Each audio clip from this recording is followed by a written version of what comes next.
the guy I play in the movie, Ethan, he kind of is clinging to that past. He's maybe not so sure what his future holds or how to be less of a young man and more of a just man.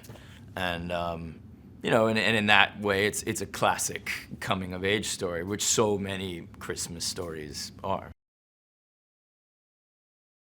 Well, these three buddies have a tradition on Christmas Eve that goes back 10 years now. And what you're seeing in this movie is sort of the last time that they're gonna have this big night out on Christmas Eve. And it's got a sweet origin story that has to do with three friends, you know, or two friends coming together to help a third friend out in a really hard time in his life.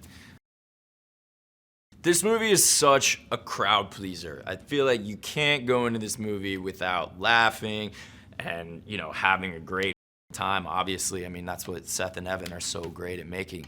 But at the same time, this movie also has a lot of heart, a lot of something that, you know, some of the big, ridiculous, funny comedies don't have, which is, you know, people and stories that actually resonate and are meaningful. And I think having that balance on Christmas is nice.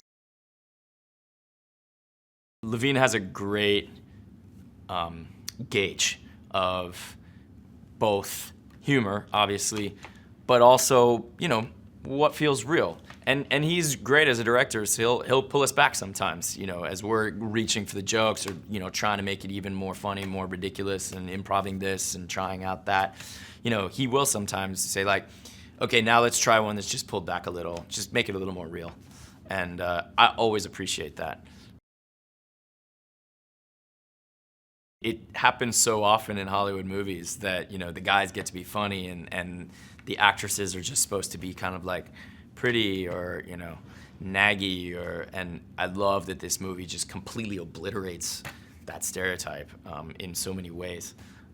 You know, the actress who plays Diana, who's the girl that my character's ex-girlfriend, Lizzie is perfect for working with Seth and Evan because she's so smart on her feet, so quick on her feet and coming up with new, funny, surprising things. And Seth and Evan, you know, their whole methodology has to do with improvising a lot. And like, okay, we'll do it once as written, but then we'll try this and try that and just make it up, you know, see what else you want to say. And she's so good at that. And that's really inspiring. So I feel like some of those scenes are, to me, the most funny with her.